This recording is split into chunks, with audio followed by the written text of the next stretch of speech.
Hello everyone, and welcome back to my channel. It is Claudette of Earth to Claudette, where you get my insights on your world in the hope that it supports you. All right, so today I want to talk about faith and science. So I know that historically, in the church specifically, as it pertains to faith, many have not sort of thought that the two could coexist. They would say that, hey, if you're studying science, then you don't believe in God. Most scientists are atheists. Like, they don't believe in God. They only believe in what they see with the natural world, or what's revealed under a microscope or a telescope, or based off of historical records. And conversely, the people in the church would say, hey, if you believe in science, that means you don't believe in God. I didn't come from any type of monkeys or certificates. I didn't come from no monkey or whatever, so there are a lot of different ideas about faith and science and whether the two could coexist. And I want to address this topic as it relates to me, right? So my own personal experience growing up as a Christian, not really fully saying that I've accepted Christ until I became older, but I always had this concept of God. I was raised in church, and I had a praying mother and praying relatives, so the idea of God, of faith, of religion was very present in my family. So when I was young, yes, I had to go to Sunday school and church each Sunday. My mother was very adamant that myself and my siblings go to church with her. And so during those school lessons, like Sunday school lessons specifically, I would listen. I personally didn't have a high affinity for church. I didn't want to go, to be honest, because, for many reasons, but that's like another video topic. But when, since I was there, I would listen for the times that I was in Sunday school, and I would ask questions. I'll be like, okay, in the beginning, God made heaven and earth. And I'm like, where's the dinosaurs? And the Bible study teacher, he wouldn't answer me. I was the person that would ask questions, if I spoke at all, for the times when I was in Bible study. So I would kind of find something else to do in the church to skip out of a lot of those programs, to skip out of having to deal with being in church. I would help in the children's room. I would change diapers. I would make sure they were fed. I would much rather do that than be in Sunday school. So yeah, so when I was there, I would ask a lot of questions and no one would answer. I would start placing things that I'd learned in school about, natural events, some scientific, some social, and social justice pieces, and also things that I've seen on TV. So I have two older siblings. I'm the youngest of three, and there's a bit of a gap, but not so much of a gap that I wasn't able to connect with them. So because they were older, they would watch older programming and have older discussions, and I'd be there soaking it up. And so I would bring this information back to school, back to Sunday school specifically, and then ask the teachers and the pastors and all of the leaders questions, and people wouldn't answer me. They would kind of just brush it off, So anyway, fast forward to high school.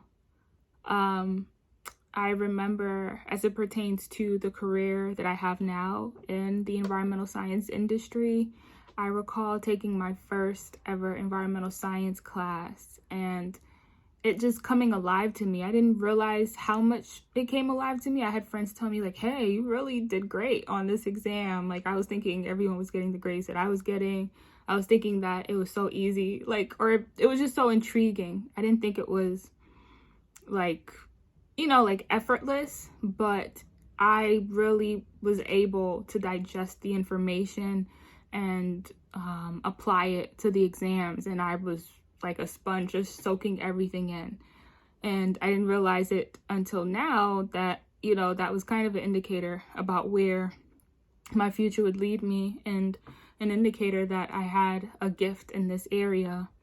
I also remember reading like the science books, like the environmental science textbook that we had for the class, and also like wanting to read the supplementary readings. And so as I would read the science books, like they would come alive to me. Like I could visualize like the processes, like I just understood it.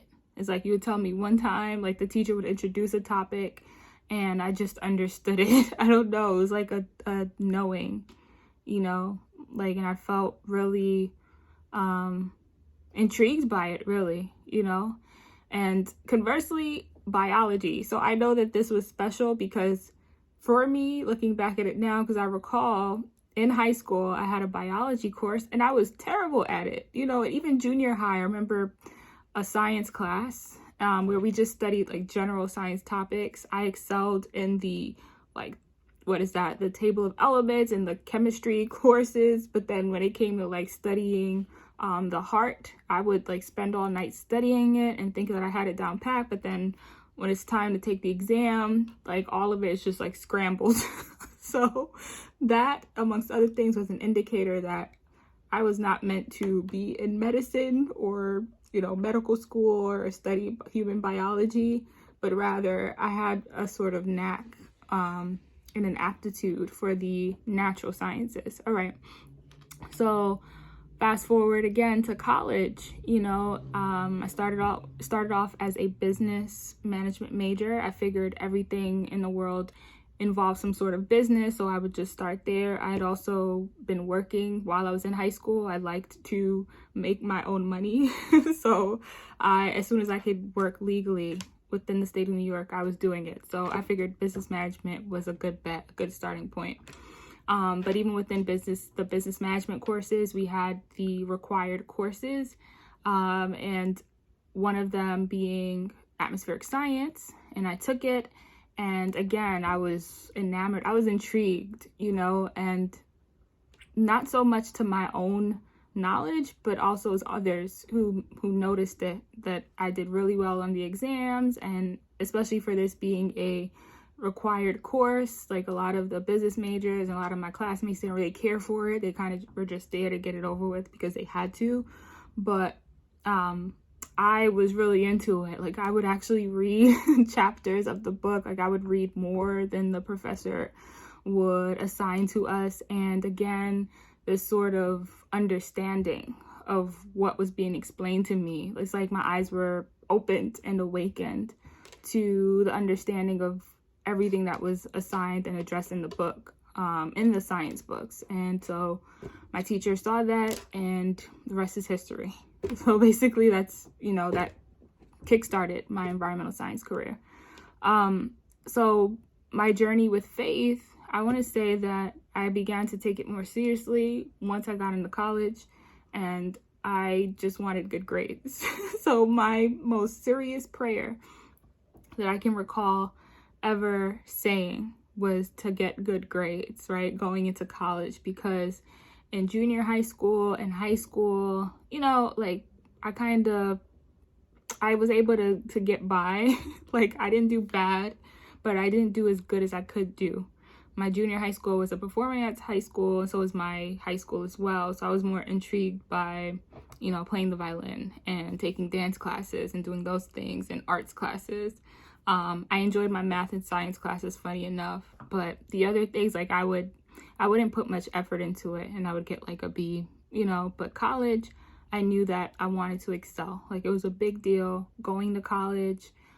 Growing up in a Nigerian household, it's like college is everything. So that was the first very serious prayer that I remember like rendering to God, you know. And like I always had this awareness of God. I never questioned whether God existed.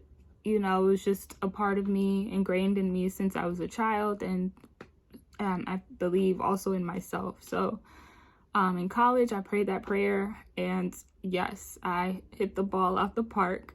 Freshman year, I had a super high GPA. It worked, you know. And then I was able to, make it through school and have different opportunities for me.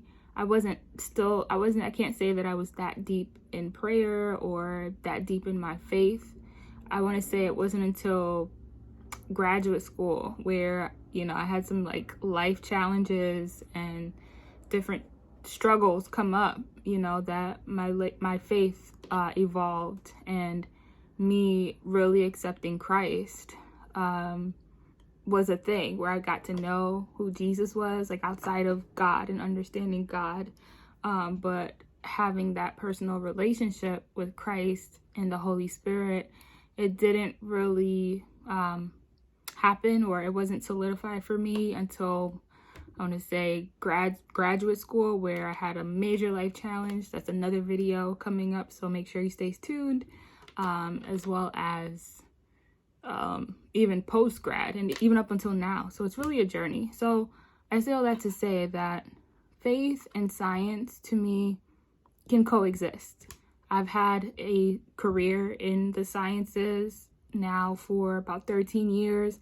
I've never felt any conflict in studying science, like from more technical roles to the more general the general roles in government. I've never felt a conflict between my faith, specifically as a Christian, which I am, as well as my scientific studies. And I've studied sustainability, I've studied elements of climate change, I've studied elements of pretty much everything, like within the natural sciences realm, the earth science, environmental science realm.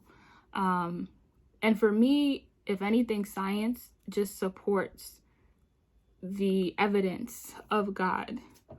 And I look at scientific exploration as humans' quest to find, to study, to note, and identify the handwork, like the mysteries of God. And I also look at science as really theoretical. Essentially, like when you're studying physics, you're taught that is really theory. Like everything, the foundation of science rests upon theory, and theory is really just laws that have been studied again and again and again, like over time, and haven't been seen to move from that final conclusion that scientists of old have made about it, things such as like the law of gravity, so I look at science really as just a means in which we get to explore the world around us, and it doesn't have to be absent of faith. Like one doesn't need to lose their religion, lose their faith in order to engage science. In fact, I believe that faith grows as a result of studying science. Of anything, from everything that I've been able to explore and see and apply and use, I found that my faith has made me more effective in my profession. It's made me more keen and aware that there's more out there, and also, and above all else, like my why in doing this scientific work, my why in continuing has been strengthened by my faith, and also recognizing that the why I do it and the who I do it for, which really leads me into my work within the government sector, and thinking about people and how we can be more effective and more diligent in disseminating the science to help society and help people. So yes, thank you for listening. Essentially, to me, to Claudette, faith and science can coexist. So please let me know in the comments below, what do you think? Do you think faith and science can have a healthy marriage? Why or why not? Feel free to let me know in the comment, and make sure you like and subscribe to my channel, and stay tuned because I have way more videos coming your way. Thank you so much. Bye-bye.